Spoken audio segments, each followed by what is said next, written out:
Hey there, how are y'all doing today? I'm Alexis Badenmare. I'm the political director of the Organic Consumers Association, and I'm also the host of the Farmers and Ranchers for the Green New Deal podcast with Regeneration International. And in a few minutes, we will be having a guest, Kathryn Bedell, a rancher from Colorado, one of the Farmers and Ranchers for the Green New Deal, will be doing a live broadcast of the podcast. But first, I want to let you all know about an event coming up with Organic Consumers Association. We are offering the opportunity to watch a new documentary film. It's called Right to Harm, and it's about factory farms and how they impact communities. And so I'd like to show you a little clip of this new documentary, Right to Harm. And you'll see in the comments section afterwards that you can access a link to watch this film, and you can join us soon for a panel discussion about it. So I'd like to entice you with just a bit of Right to Harm before we get started with the podcast. So we'll roll that now. The dairy CAFOs operate in a very different model than what most people really understand dairy farming to be. These operators bring in the food to those cows. The manure and urine are washed down with drinking water and pumped into a manure pit. It then is pumped into semi-tanker trucks that then transports that out to the field. That is then dumped into a pumping station, which then pushes that manure out into the field where it is then applied by a tractor. In an area with shallow soils and cracked bedrock, spreading liquid animal waste on a field is probably the worst thing that can be done. Residents in one Kewaunee County community say the ongoing well contamination problems there have gotten worse. The manure runoff flowed directly into her well, leaving her family without clean water for 16 days. All the dishes were washed in pure manure.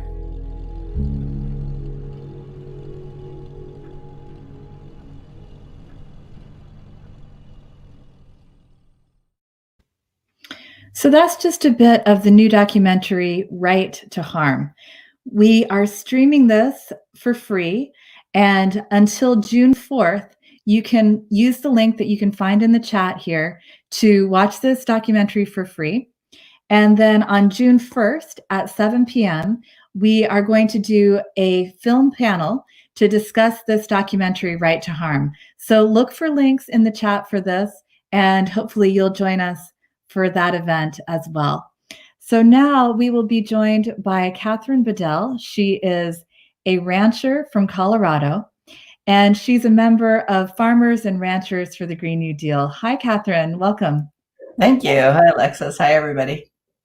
So glad you're here with us today. So, Kathryn, you have a really impressive biography. You started out as a large animal veterinarian and worked professionally largely in the conventional livestock business as a veterinarian. And then you made a choice. You took your career in a different path. Tell us about moving from being a veterinarian to a rancher. So I was a large animal veterinarian with my own practice. And when I had my first child, I practiced up until 8 months pregnant, still doing cattle work and everything. So when I had my first child, I went right back to work a month after she was born, and she just rode. I had an ambulatory practice, so she was able to ride in the back of the truck and be pretty happy while she was confined to her car seat. As she got mobile, things had to change a little bit. And when I had my second child, obviously, hauling them both around and tending to them and cattle at the same time wasn't going to work. So I was sort of forced to make a pivot in my career. At the same time, my husband decided that he wanted to change his career as well. So we sort of packed up the family and moved to a ranch in Western Colorado. Wow. So that was sort of the first pivot. So on the ranch in Colorado, we acquired a herd of cattle, and I had heard about the savory grazing method and sort of regenerative agriculture while I was in vet school. So started doing some rotational grazing and thinking about grass-fed beef especially, and started marketing first to the neighbors there and my family, and then on a larger scale to the farmers markets in the area. So did that for 13 years. And you built a pretty big operation. You, in addition to markets, you also ran a grocery store for a while. Can you tell me about that?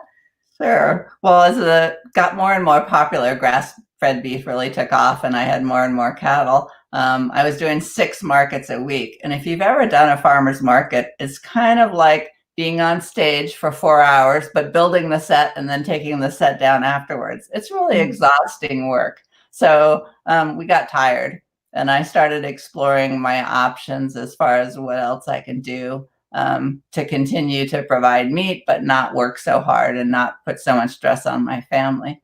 So I actually worked with the local business incubator center and started looking at the finances of opening a retail store. And we worked it out, and that's exactly what I did. And since I knew all the products that were being produced in the area, I not only carried my meats, but a lot of other local products in the store from people that I had met farmers marketing. Wow. And this is in Western Colorado. It's a fairly rural part of the state, right? Yeah. So Mesa County is the most populous county on the western slope, and Grand Junction has a population of about 60,000. The store was in Fruita, which is about 13,000. So, and then there's 15 counties or so with very small populations around us. So it's pretty rural. Wow. Yeah, that's a wonderful service to provide folks.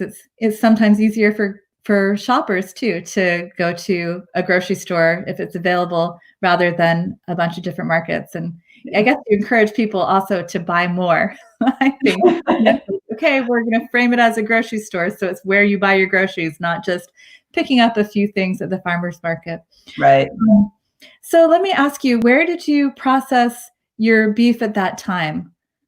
So we're lucky on the Western Slope, actually. There's 4 USDA inspected small processing plants located within 3 hours of me here. And I've used all of them over the years. Their expertise varies, and their proximity and availability. So I had used all of them over the time that and when I say small, I would guess you would say very small. They process 10 animals a day and maybe only process under USDA inspection 1 day a week. So, compared to the big ones that are processing 5,000 head of cattle a day, they're tiny. Mm-hmm. All right. So let's talk about the Green New Deal a bit, because that's how you and I became acquainted. You joined into the Farmers and Ranchers for a Green New Deal Coalition. And this is a live broadcast of the Farmers and Ranchers for a Green New Deal podcast. So when you looked at the Green New Deal, this is the first piece of legislation that was ever introduced in Congress that included agriculture as a climate solution. And the language of the Green New Deal is very positive towards agriculture. It talks about working collaboratively with farmers and ranchers to remove greenhouse gas emissions and pollution from the agricultural sector as much as is technologically feasible.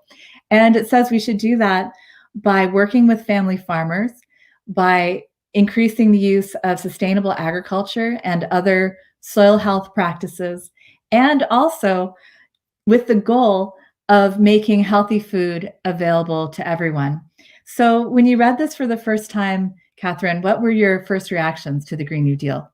Well, I was very excited when I saw that people were paying attention to it at a national level, because I had been working in the field trying to do exactly that on my own small scale for 2 decades. So just to have it acknowledged as a way of life was very encouraging. Also, I think when you put the national spotlight on something, people tend to pay more attention. So immediately, small ranchers like myself got a boost, which was very helpful. Oh, that's good.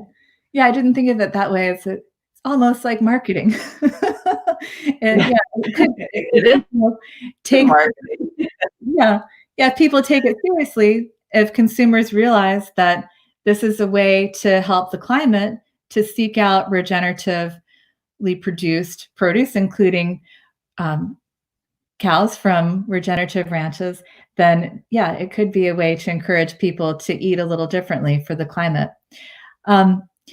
So in addition to, actually, this is what I want to go back to. So I don't think everybody quite understands, though, exactly why a cow raised regeneratively on grass, why that benefits the climate in any way. Because I think most people are becoming aware of the fact that for the vast majority of the meat produced in the United States, it is extremely greenhouse gas intensive, beginning with raising the animal feed, which requires the tremendous use of synthetic nitrogen fertilizers, which are about half of our greenhouse gas emissions in the agricultural sector. And then about half of our greenhouse gas emissions in agriculture come from storing vast amounts of animal waste in liquid manure ponds and having those ponds off gas and create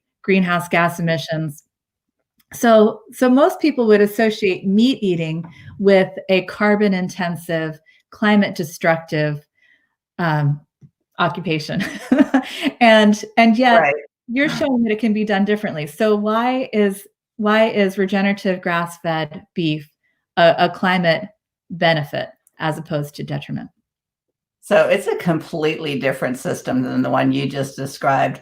I raise the cattle right here. They probably don't move, mostly more than 50 miles away from this location their whole life until they're in a package and they're on your plate. So the transportation expenditure to raise that beef is much lower. The fact that I don't feed them any grains or corns, they harvest their own grass. Most of the time I do make hay for winter feed. In the arid West, that's pretty necessary. So they're out on pasture, 9 or 10 months out of the year, and then fed harvested hay. So we're not growing corn with all the fertilizer. I don't use fertilizer on my field. The cows do that for me with their manure, which is spread back on the fields naturally, not in high concentration. So it's really a completely different deal. The other thing you have to remember is that when you're not disturbing the soil and just growing grass, I don't plow, I don't do anything that turns over the soil and destroys the microorganisms that live in that soil. Those microorganisms sequester carbon themselves. And so by allowing that whole biome to generate and sequester carbon, I'm actually carbon negative. I don't contribute to greenhouse gases at all. Wow. In fact, I would say that I sequester carbon. Wow, that's really neat. So I think also for a lot of people have been misled about where the emissions from cattle come from. And as I mentioned, it's really mostly the feed and the waste. But some people believe that the emission just come from the cow, and they say that cows are a huge source of methane emissions in particular. But you described the soil microbiology taking care of those emissions. But it might be worth your while to explain that to us again to make it that clear, because I think there are a lot of misconceptions in this area. So as you have heard, and I'm sure everybody knows, cows are ruminants. And so they do in their rumen generate methane. That methane is nothing compared to the methane generated to produce the food that they're fed in confined feeding operations. It's, a small percentage or even a point percentage of the total emissions when you're feeding cows for in confinement.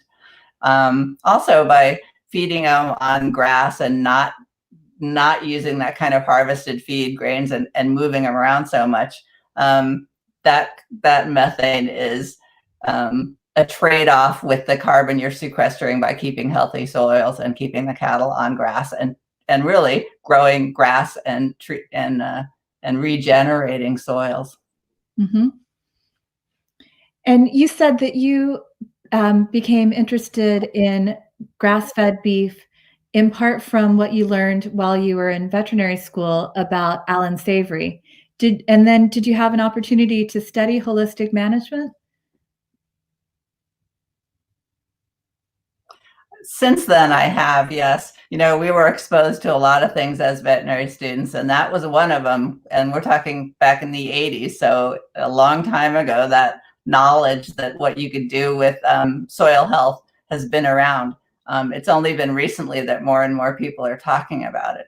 But really, my shift happened, you know, I was brought up better living through chemical intervention in veterinary medicine. If you could treat something so it wouldn't die, that's what you did. We did go around to the feed yards and the confined feeding operations and sort of, you know, nutritionists formulate the diets that they feed the cattle in those things. And so some of them are trained through veterinary colleges. And it was, you were formulating the diet on a least cost basis. So what they do is look around at what's available to mix into feeds. And that can be pretty much anything, any food waste, sometimes newspapers used for fiber. I was actually amazed at what you could feed a cow when I was a student. That kind of changed when I became a mother. It no longer thought it was neat. It's like, is that really something that I want to be feeding my kids? And when I examined it, the answer was no. So that really shifted my whole outlook on raising livestock. Wow. All right. So back to the Green New Deal. It has these three pillars: family farming, soil health, and the human right to healthy food. Elsewhere in the Green New Deal, because the big picture of the Green New Deal is that we need to make a massive government investment in a transition to a climate beneficial economy.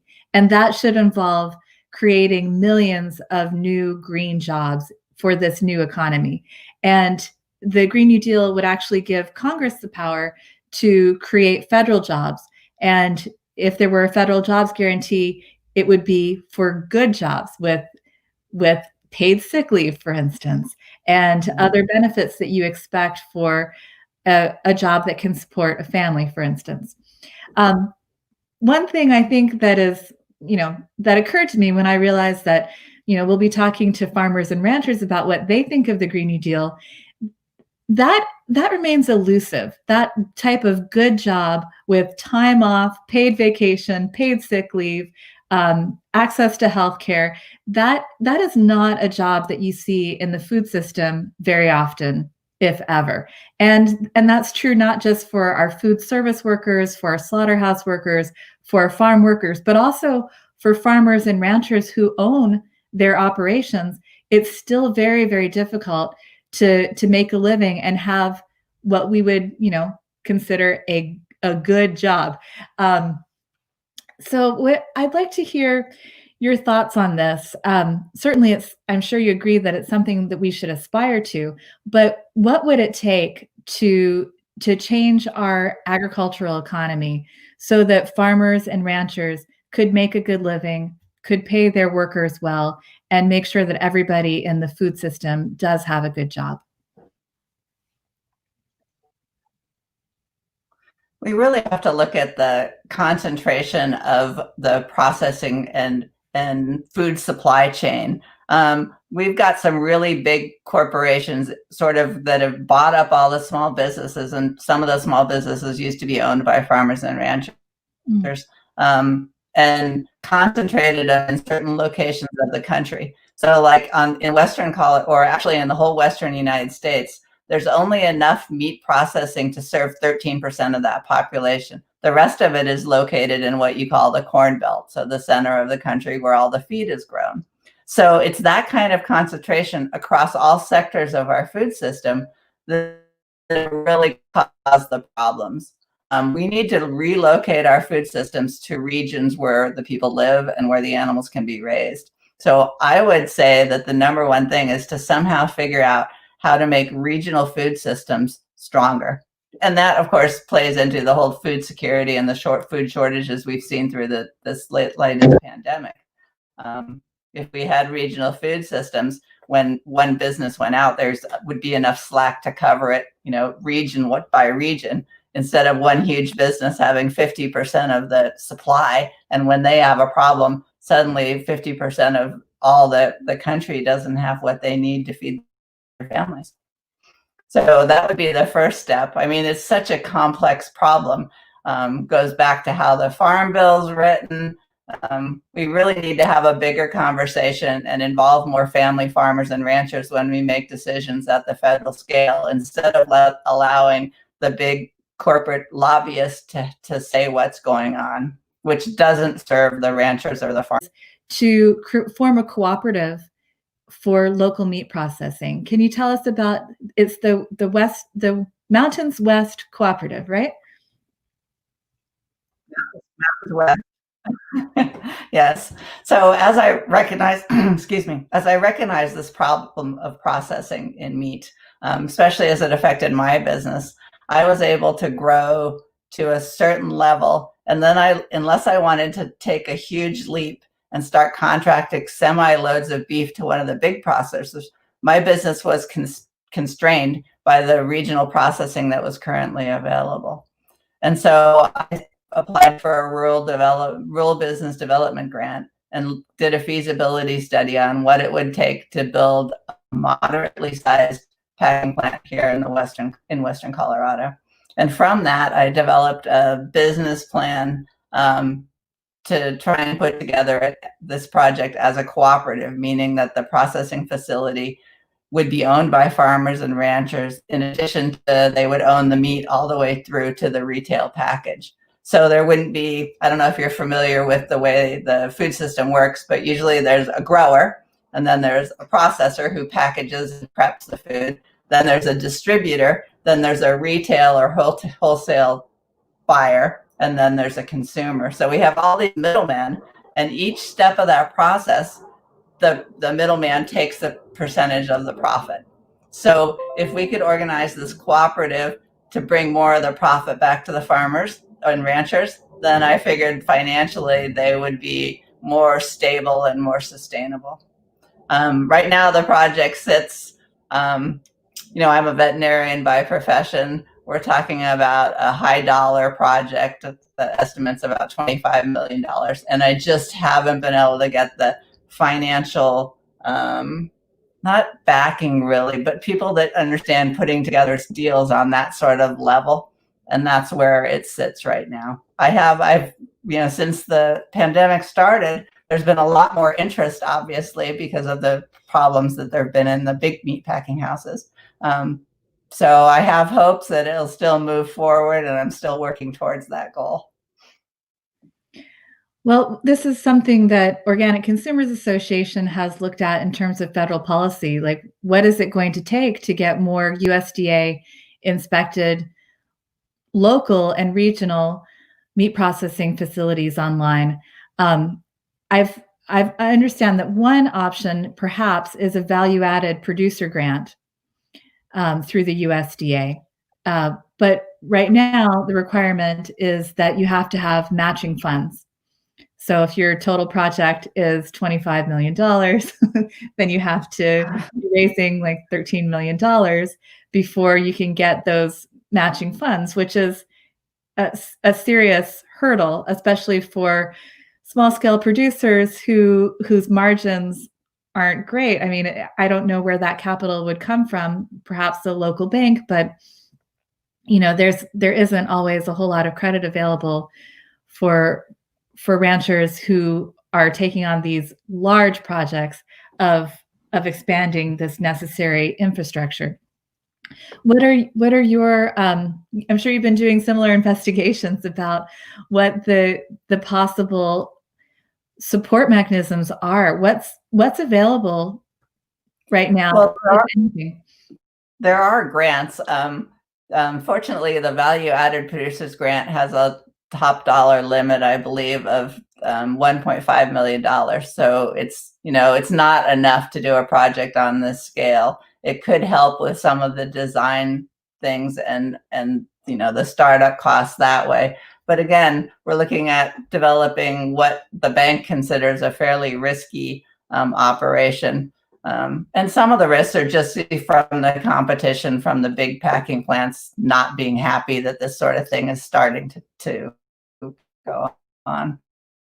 Also, there's roadblocks directly from the federal government with the food safety inspection program and the USDA inspectors. I mean, the conversations that I've had with people that have tried to get an inspector into their facility are nightmares, and it's taken years, and you can't just let capital sit, not generating an income for years. So investors and banks consider this a risky proposition, and I don't really know what the answer is. If I knew the answer, I would be lobbying harder to deal with it. But I'm still looking, and I haven't given up. Well, thank you so much for taking this on, and keep us posted. I'm embarrassed to say I didn't know that the value added producer grant was capped at such a low amount. And I guess that makes sense because the organizing around this, there's the Niche Meat Processors Assistance Network. And so the idea is that you would do like a really small scale butcher or abattoir that would be on farm, but nothing that, you're in an area where you can graze a large amount of cattle in your region, and you definitely need solutions that are at the scale. Right. Let's take it into a conversation now about what's happening in Colorado. So you had an interesting opportunity when Jared Polis became the governor. He put out an open call for people with expertise like yours to offer suggestions to his administration on agricultural policy. And you actually got selected to serve within this transition team, but then you were given an appointed spot as a district level agriculture commissioner. So tell me a little bit about that opportunity, how that changed your world, because prior to that you hadn't been involved in politics as far as I know. So and then now that you have this platform to discuss issues like this, what are some opportunities at the state level? So it was sort of a fluke. The evening that I heard Jared Polis had won the election and was sort of throwing open places on his transition team to select his cabinet level fill his cabinet level positions, I sent in my resume sort of as a fluke, thinking, oh, he's going to need someone from the Western Slope, but I'm sure other people are sending their resume as well. To my shock, 2 days later, I got a phone call and said, hey, Jared wants your help picking the next Commissioner of Agriculture and Natural Resources and Energy. And I'm like, excellent. I was very excited, but it did mean spending a lot of December and January over in Denver, which is 4 hours away from where I am. Luckily, my brother lives over there, so it wasn't such a hard fit because this is all volunteer time that we were putting in. So he also threw open applications for all of his cabinet level positions. So anybody off the street who thought they were qualified could send in their resume and CV to fulfill one of these positions. So we had a lot of applications to review. So we met and decided the metrics and reviewed applications. And then I was also selected to interview applicants for the Department of Secretary of Agriculture, Commissioner of Agriculture under Jared Polis. And so there were 4 of us on that group, and we interviewed, I think, 5 or 6 people, and sent our favorites to the governor, and he picked Commissioner Greenberg from those people that we had sent him. So it was very fun. That's great. And so how's Kate Greenberg doing as agriculture commissioner? Her background is that she's from the Young Farmers Coalition, and she is very young. She's in her early 30s. So how has she been accepted? What is her leadership style like? How's it going? She's been accepted really well. Some people were very skeptical because they're used to having an older, more experienced, usually commodity farmer in that position. And when I was working on the transition team, he gave us very clear direction about what he was looking for in his new agriculture. And he wanted a change in agriculture. And so And as most of you know, changing the programs and changing the way that we produce food is like turning the Titanic. It's going to take time. There's not going to be anything sudden. If we do sudden moves, we could put the whole food supply in jeopardy. And so Kate is walking a very narrow line, trying to institute what the governor wants as far as regenerative agriculture and the way things are and the way, the equipment we have, the processing have. You can't just change things overnight without causing huge disruptions to our food chain. So she's doing a fabulous job. She's really won everybody over. She's a fabulous listener and a great speaker. So I'm very proud of our selection, and I hope she's able to institute what she wants to and what the governor wants in the state. That's great. And then, having been a part of that process, it seems that you got more interested in politics. You first serving as a district level agriculture commissioner, and now you are actually running for office locally. Tell me about that. So, yeah, I say you're not allowed to complain unless you use your voice constructively. And so I found myself complaining, and the place where you can really make change is in your local elections. And so I decided I better put my foot in there and run for office. So I'm running with my agricultural background. Mesa County is still an agricultural county, but it does have a rather large population for the Western Slope. And, the typical things are going on, the stresses between urban and rural life. And I figure I can use my voice for the rest of the rural folks in the county. And I'm excited about running, and I'm excited to serve my county. And I also intend on keeping to use my voice at the state level and advocating for agriculture. That's great. Well, we definitely do need your voice, and your career is just so interesting. The fantastic expertise you have with your education as a veterinarian, your experience as a rancher, and your experimentation with taking control of your supply chain, first through doing direct sales through markets and then a grocery, and now this project of trying to put together the capital necessary to provide another local meat processing option. It's really an exemplary path that you've taken. And yeah, I'm excited about being in touch with you. And I'd like to ask you, what would you ask of consumers? I mean, I think that we all have a stake in this, even if we're not producers. Is there a way that, there are some investment groups, slow money type organizations that are trying to help people invest in the type of infrastructure needed for producers like you. Do you have any thoughts on that, about where the private sector might come in? Well, first of all, your food choices matter.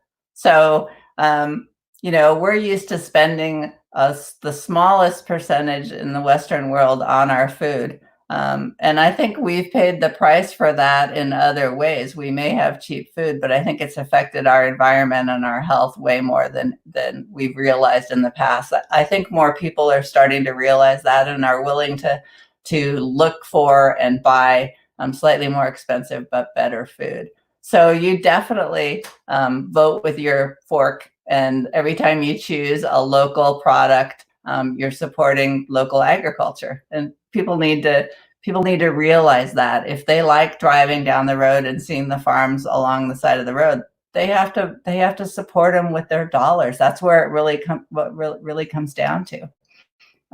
So that's how consumers. There are lots of great groups helping to get farms up and running, helping when they run into regulatory problems with money for best practices regulations and water quality runoff and that things. So I have great hope. I don't ever mean to say that I'm a pessimist about this. I think that we're making change, and I think we're going to continue to make change. And I think more and more people care about where their food's coming from and how it's impacting the environment. And so I'm excited for the new Green Deal. I hope we can keep moving forward on it.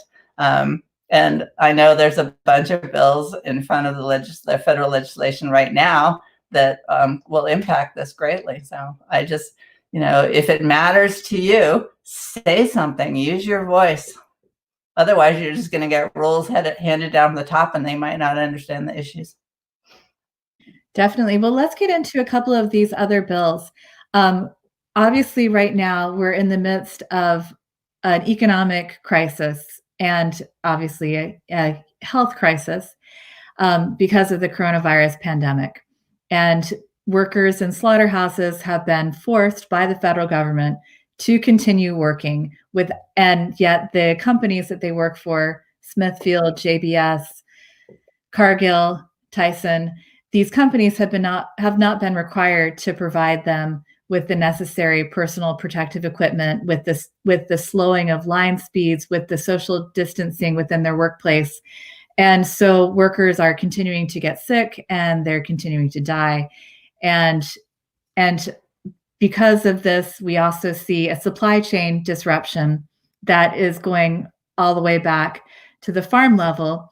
I believe it was before you and I went live, you were describing the conventional meat supply chain. And I think that would be useful for you to do again for our audience to explain like why it is so disruptive for even a single large slaughterhouse, and we're talking very large, to come out of production. How does that impact farmers and ranchers? So because we have these large concentrated processing house, when one shuts down, it causes a backlog of cattle all the way back to the ranch. And most people aren't familiar about the steps it takes to get an animal, to the processing plant. So, you say rancher, there's different kinds of people involved in the business. When I say rancher, I'm usually talking about someone who owns the mother cows, the mother cows have a calf every year. The rancher weans the calf off of the mother and sells it. So that's one step. That calf's about 8 months old at that point and weighs, 600 to 800 pounds. The person that buys that calf is what we call a stocker or a backgrounder. And so they'll raise that calf for the next segment of its life, which is, 600 to 900 or 800 to 1100 pounds. And then they go into the feedlot normally. And this can vary depending on how cheap grain is and what the range situation is. They can go into the feedlot a lot younger. And then from the feedlot, they're sold to the packers and go to the processing plant. So there's really 4 pieces there that's not, the ranchers aren't selling directly into the processing plant as a norm. Some do, but most of them do not do that. And then, we're raising cattle out here in Western Colorado and Utah. We don't have a big processing plant. Most of the cattle that we raise end up going east for some part and then the final part of their life. So there's a lot of trucking involved and a lot of movement of animals. And as a veterinarian, that concerns me because of animal disease transport. It's like if we had a disease outbreak in our country, because of the way we move cattle around, it could really wipe out the whole industry because it would move so fast across the whole country. And it's the same thing, the workers in the processing plants, since there's so many of them, so many employees in one plant, disease just spreads really fast through those plants. And, the ranchers stand with those workers. We're both being exploited by this system. And we both need to work. We need to work together to solve the problem. They don't deserve those conditions. And we certainly don't want them in that position of not having the equipment they need, standing shoulder to shoulder, having to go to work sick, and worrying about bringing home a disease to the rest of their family. That's just not, that's not what the ranchers are looking for either. Yeah, so I was looking at the website for the cooperative, for the Mountains West cooperative that you'd like to form for local processing. And on that website, there was a story about how there was, I suppose, a fire at a JBS plant in Kansas, I believe. And so this problem of disruptions in a consolidated supply chain, and it's hard to describe the scale of these slaughterhouses. It's I've never seen one in person, but they're massive. They have like 5,000 people working. They're processing millions of animals. So the biggest ones process about 6,000 head a day. A day. Wow. A day. So you can imagine how fast everything's happening in there. It's big equipment. I mean, you're using the cattle weigh 1,600 pounds maybe when they go in there. So it takes a lot of people. It takes a lot of strength. It takes a lot of heavy equipment. And it's a large segment of the cattle that we produce. The fire that you mentioned was in a processing plant in Holcomb, Kansas. And that plant handled about 5% of the cattle that are processed in the country. When that plant closed down, cattle prices dropped 20%, from fed cattle all the way down to feeder cattle, getting bought from the ranch. So that's too big of an impact for one plant to have on our food system. And now with the pandemic, for a short while there, 50% of our slaughter capacity was gone. And so fat cattle all the way back to the ranch were backing up with nowhere to go, because if you weren't processing the ones that were ready for processing, they were staying in the feedlot. The ones that were supposed to be coming into the feedlot were staying, wherever they were. And the ones at the ranch had nowhere to go. So we can't have it so concentrated and have a secure food system. It just doesn't work in these times. And I don't think it ever worked for the country anyway. It was a bad idea that we need to change. Yeah, definitely. I think that your point about this having happened before the coronavirus, and it was just bound to happen. Any type of accident can cause a factory to shut down. And so to have it consolidated at that level where so many people in the supply chain are relying on that factory being open and continuing to work just like clockwork with never an interruption is just not realistic. Right. Yeah. And then when you look at the workers, our president signed an executive order to keep those plants open, sort of not paying attention to the health or welfare of the people working in those plants. So we're going to keep them open. They don't have sick days. And if they do, they're afraid to take them because they'll lose their job. These are people that are living on the margin of surviving, really. And so that's really not the answer. We can't exploit them either. It's the whole system that needs to change. Yeah, one thing I read about workers in these slaughterhouses, I guess it's becoming common knowledge that many of them are refugees and immigrants who are the United States is a last resort option for a very bad situation in their home country. This seems like an excellent opportunity. The pay is pretty good at the slaughterhouses, and yet they are so vulnerable to exploitation, and obviously in this situation they're being treated as expendable. But even in a good year, without something like coronavirus impacting the slaughterhouses, I've heard that turnover amongst these folks is virtually 100%. That people, there are certainly individuals who work at these slaughterhouses for their entire careers, but for the most part, people are coming in, doing this grueling, dangerous, repetitive, stressful. People lose limbs, and there certainly are accidents that are deadly in these slaughterhouses at the best times. And most people don't stick this out for very long. So we already had a system that was treating workers as if they were disposable, and it's just been taken to a new level. And of course, what you said about Trump, the executive order to keep the plants open, it seems like that was also primarily designed to prevent the companies from being liable for the illnesses and deaths of their workers, which is just so vile. It is vile. Yeah. Well, so certainly this is a crisis moment for almost all workers and producers in the meat industry. And there have been a number of proposals to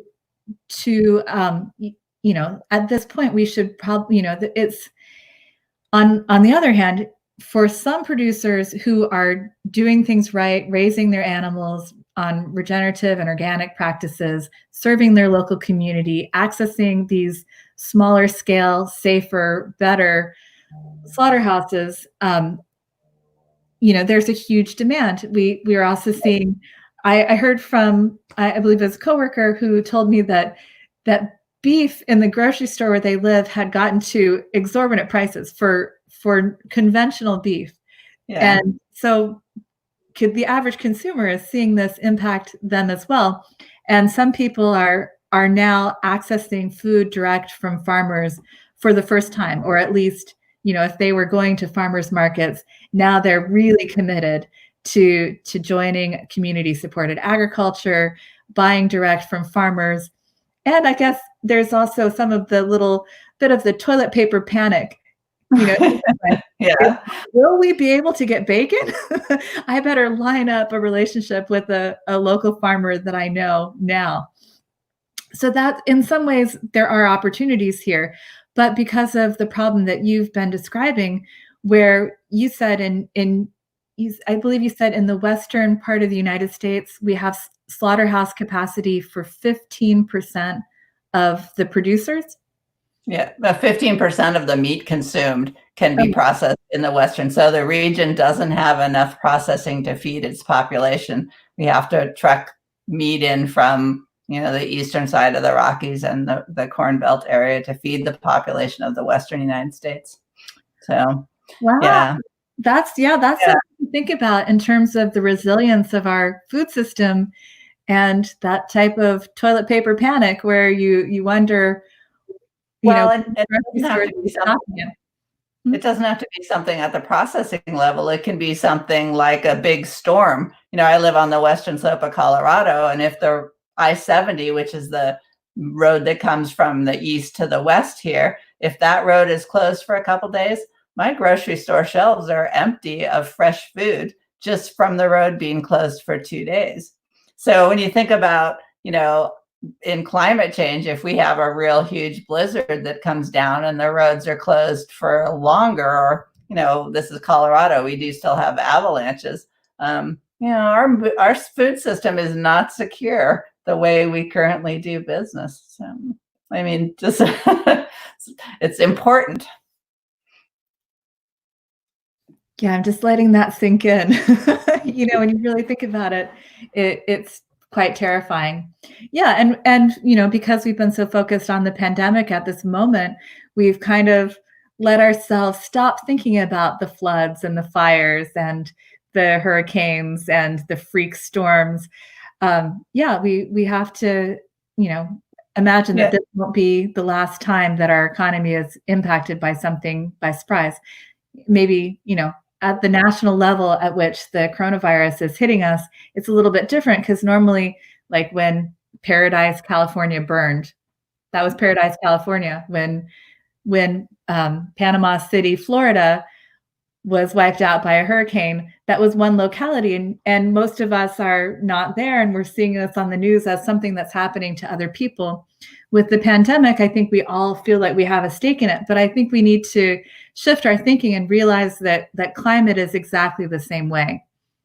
Yeah, it definitely is. Last year, I guess it was 2 years ago now, we had the polar vortex that flooded the eastern part of Colorado and Nebraska and caused some disruptions there. And I was hearing from people that were, trucking grain and moving grain by rail cars that they weren't getting enough feed to feed their cattle, even in California, because the rail lines from the Corn Belt were underwater as they went through Nebraska and eastern Colorado. So you might not hear about it, but we've had warnings that our system is not very secure. This is just a big wake-up call that everyone is seeing.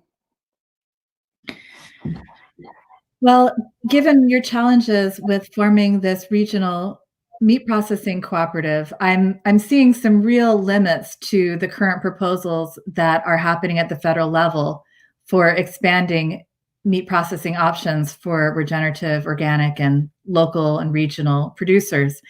But I'll go through a couple of them because I think that they are useful to a certain extent, even though they're not going to address the entire problem. And I think to address the real problem that we have, we need completely new legislation and we need a bigger vision from our politicians. But currently, we have a system where there are 3 types of meat processors. We've got our USDA inspected plants, and you said your region is fortunate to have, you said you have 4 of those within 3 hours? Yes. Yeah, that doesn't sound like a lot, but there are certainly states that have 0. I believe it's Montana, or I think it might be, I don't want to get this wrong, but like Pennsylvania has the most. I know that's in my food shed because I'm in Washington, D.C. And then there's at least one Western state that could do a lot of ranching that has 0 USDA inspected meat processing facilities. And then there are also state level inspected plants, but these state level plants are not allowed to package meat for sale across state lines. So if you live on the border, so your region is the Colorado-Utah border, so that disposes of that idea because you want to be able to service consumers and farmers and ranchers on both sides of the state border. But the USDA acknowledges that the state inspection standards are equivalent to the federal inspection standards, and yet they're hamstrung in this way. So recently we got news that Iowa had gotten permission from USDA to have their state inspected plants packaged for interstate sales. So USDA is doing this on an ad hoc case-by-case basis. And then we have this 3rd level, the meat locker, the very local butcher. And most of the time, these really small scale facilities are regulated under local laws. And it's a place where you can take your own animals to be processed, but you can't package them for sale. And so people have to form buying clubs. People have to buy animals from a rancher that they know in advance of the rancher taking it for processing. So lots of complicated stuff. Yeah. And it's funny because the laws are supposed to be written to maintain food safety, but a lot of them have nothing to do with food safety. So that's why, I've sort of pivoted to try and deal with it at a national level, because if we're talking food safety, let's make regulations for food safety, not to block people from entering the business or to block commerce, which is what a lot of them do and have nothing with food safety. So you're absolutely right that it's confounding the way the laws are written. Yeah, I like that point that you make, that this is really the meat industry, Tyson, JBS, Smithfield, and Cargill, basically just 4 companies that own the vast majority of the supply chain. They're anti-competitive. Right, exactly. Yeah, that's what it comes down to. And supposedly we have antitrust laws that would prevent that type of anti-competitive behavior, but they haven't been enforced for many decades, and this consolidation has been allowed. Right. This is encouraged, not only allowed. Encouraged. That's a better way to say it. Yeah. I want to throw out a radical idea and see what you think of it. Not to put you on the spot. You don't have to acknowledge it. But right now, our government is spending trillions of dollars to stabilize our economy because most of the economy has been shut down for the spread of the virus. And most of this money, in the first stimulus package, it was $500 billion given to the Treasury Department to support specifically big business, because there were smaller things for small business with strings attached and regulations and, harder to get. And then this huge slush fund for the largest corporations, which I imagine will include Tyson, JBS, Smithfield, and Cargill. They have their lobbyists working on this as we speak, you can be sure. And yet, wouldn't this be the right time to let this failed system cause these companies to be broken apart, to be de-invested from, to be, to be allowed to fail if they're failures? We didn't even get into the health issues in terms of, what this means for our population, the obesity, the diet-related diseases, the heart disease. This type of meat, your grass-fed stuff's amazing, but most of the meat is just very unhealthy. So it has a huge social cost. I'll just say that radical thing because I am not but we just need, we need our politicians to become a lot more sensitive to the plight of ranchers like you doing the right thing and just having no help, no support. And we've got to not only that, but roadblocks. It's not only the lack of support, it's like they throw up roadblocks in front of us at every turn and call it regulation or food safety or whatever. So it's a conscious effort, not by accident. Well, it's got to change. And I'm glad that folks like you who have, as I'll say again, just you've had an exemplary career with the bona fides from your education, from the work that you've done serving your community, using exemplary rotational grazing and holistic management practices, and trying lots of different things as a small business owner to take control of your supply chain, make things easier for consumers and more stable for you as a producer. I wish you the best, and I want to know how we can help as you move forward to make these changes. And good luck in your local race as well. Thank you. And thank you so much for what you do and calling attention to the problems that we face. We really appreciate it. Thanks so much, Kathryn. I'll be in touch. Thank you. Take care.